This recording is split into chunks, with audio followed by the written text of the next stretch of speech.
What's up everybody and welcome back to the channel. In the video today I'm covering a surprise hotfix / patch that we got for the game on the 7th of November, otherwise known as the patch that farted in Sharen's eyes.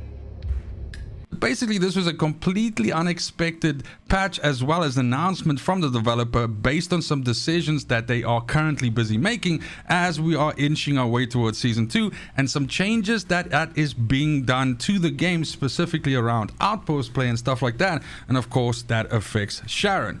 Now, I'm going to go through the patch notes quickly and basically give you my thoughts on essentially where we ended up. Now, it's not an incredibly hefty, thick patch by any means, but it does feature some very interesting information, and that is first of all starting us off with what I think is an actual really big W for us, and that is that they've further on reduced the cooldown for Outposts by another 30 seconds. Now, those of you that have been with the game for a while will know that Outposts originally had a even longer cooldown than a minute, and that was changed barely a few weeks into the launch of the game, as this was a major gripe or complaining point for players, as they were basically saying that, you know, trying to farm outposts and everything like that was an extremely time-consuming endeavor. And then you further on had RNG on top of that, of course, that you weren't always guaranteed the drops that you were trying to get, and so it just ended up feeling like a massive waste of time. So the developer, of course, changed this timer down to a minute, which was a huge W, and they further on now crunched this number even more down to 30 seconds. Now we can quickly test this, and you can see as soon as I finish up on this outpost here, I'm just gonna pop right out, and we can look on the map and we can see, boom, it's 30 seconds now. So all in all, I think this is a big W. But then leading into that, we usually have what they call these director comments inside the patch notes, which are very enlightening because it oftentimes gives you an idea of what made them decide to make the, you know, change and everything like that. And so I'm just going to cherry pick some of the, or maybe I should just read the whole thing because it's important that we capture the whole context here. So they're saying that with this patch note, we'd like to share the dev team's reasoning behind the Outpost cooldown reduction by 30 seconds, as long as future plans that they, you know, want to implement.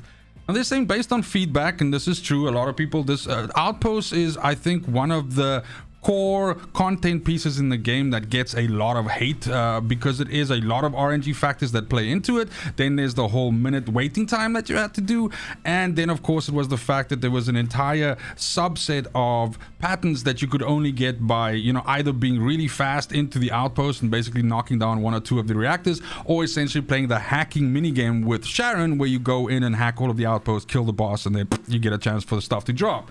So they're saying based on the feedback, we've reduced the outpost cooldown to 30 seconds. Completely removing the delay could make outpost farming disproportionately more efficient than infiltration operations. I agree. If you could basically just, you know, do an outpost, kill the boss, receive your pattern, and then just dip out the wall and dip back in, and boom, it restarts, that would make outposts like insanely lucrative, because never forget the fact that the patterns that you get in outposts are the same as the patterns that you get.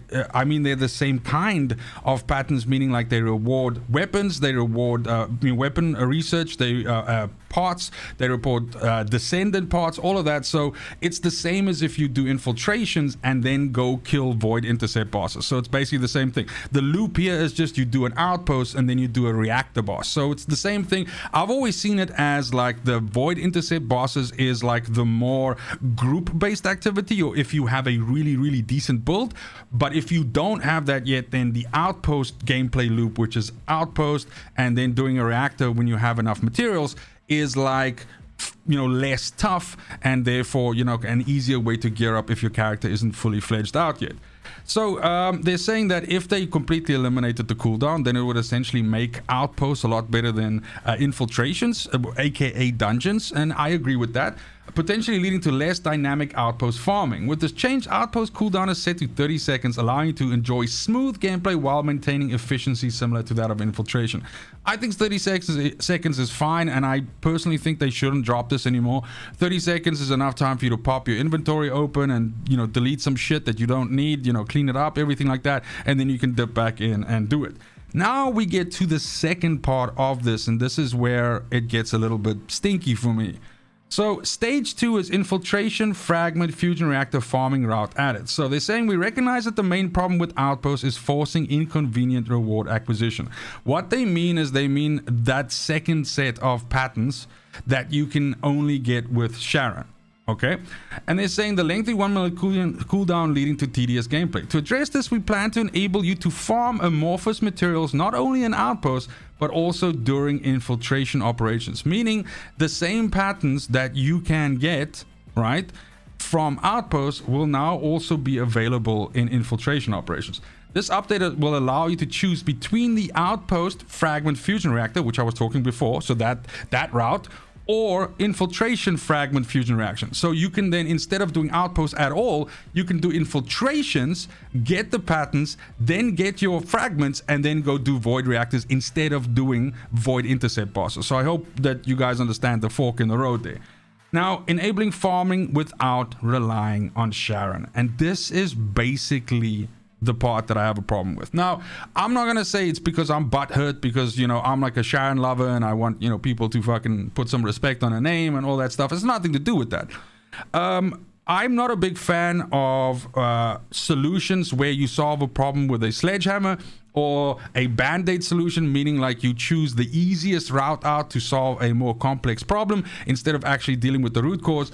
And what I mean by this is essentially what they're doing is they're taking Sharon and they're taking one of the things which is kind of like very important to her class makeup and to what she brings to the table as a Descendant, and they're essentially eliminating the need for it. What is super important that I should quickly mention here is that this is obviously not live yet. They plan to implement this very early on in Season 2. So the only thing that's live at the moment right now is the 1 minute to 30-second crunch. That's it. So it's 30 seconds cooldown on Outpost now. You saw me doing it live in the game now, but this change here is not live yet. So getting back to what I was saying, the thing is that I think that and I don't necessarily have the solution to the problem, but I think that there was maybe a different route that they could have gone here, except, you know, basically taking something that Sharon is kind of like known for, and it's not to say that it's the only thing that she can do. I mean, I play Sharon in many different roles, buff Sharon and, you know, void intercept bosses, and you can have snipe Sharon, and there's a fucking crit Sharon with, you know, skill and everything like that. So but many players see her as kind of like a one-trick pony that is basically an Outpost farming machine. And so therefore that's kind of like the only build that players tend to have for their Sharon, if they even have Sharon, is a build for Sharon that has a massive amount of cloak time so that you can go into an Outpost and you can knock out all the reactors and you can do the shit. I was one of those players myself and had a Sharon like that for a super long time. So to me, this is not a good solution. It would be the same as if they took, you guys know how Enzo works. So all characters are able to open up caches, but Enzo is able to open up caches easier and get more rewards from those caches. It would be the same as if they then said, okay, actually, we'll just give this Enzo effect to like everybody, or we'll take the Enzo effect away. And Enzo hacks exactly, caches exactly the same as other Descendants and does not get the additional rewards and, you know, does not fucking have an easier time unlocking them. It's basically eliminating something that the Descendant is kind of like known for and is part of the Descendant's toolkit. I'm a big fan for there being specific reason to play certain Descendants. I don't want to homogenize all of the Descendants so that a person playing a Bunny is the same as a person playing fucking Freyna, is the same as a person playing Sharon, is the same, because it kills the idea of individual character identity and what they bring to the table. I agree, it is weird to have over 10 Descendants and only one of them is able to dabble in this Outpost game. I think maybe just off the top of my head, a better solution would have been if they simply increased the rewards that you could get with Sharon by deactivating the reactors, but also allowing other Descendants to try to deactivate the reactors if they kill the enemies fast enough before they sound an alarm or something like that. So that both, you know, in both cases, whether you were playing Sharon or another Descendant, you could play the reactor, you know, dismantle hacking mid-game and possibly accomplish it. But in the case of Sharon, it would just be easier because she's cloaked and would be slightly better rewards. Like maybe she has 10 or 15, 20% higher roll chance on those patterns dropping. So yeah, it's pretty much, I mean, it's possible that they might still rework this or something like that. We're still a bit away from Season 2. And this certainly means that they are looking at it and everything like that. So I'm sure that they're going to get some player feedback. I'll, of course, be one of the people to provide that as well via the official channels. But that's basically it. And then stage 3, and this is probably further out. So this would most likely not. I've learned to kind of like read the patch notes that these guys provide with the, you know, translation from Korean to English. We sometimes lose some stuff here, but you kind of like start getting good at like understanding what they mean now. So the stage 3 portion then obviously would come down the line, so it would not launch at the same time as stage 2. And they say plans to rework Outpost are still under discussion following the addition of the new farming route. We want to keep our options open for a variety of improvements. Our goal is to completely overhaul the role and gameplay of Outposts, aiming to improve them so they become more engaging content with continuous battles. So with everything that I said right now, that is of course based on what we know right now. We don't know what this Outpost overhaul is like, and I'd like to give them the benefit of the doubt and say that while right now it's you know, not the best thing for me that essentially one of my favorite Descendants has now basically, or will lose some of her very important utility or kit, but that this would most likely be replaced by something else, because surely this means that they would have to rework Sharen, and as we now know, Sharen is most likely the next ultimate that we get. So it all kind of like seems like it's, you know, falling into place that with this change and everything like that, that most likely this will be the thing that comes alongside the Sharen rework,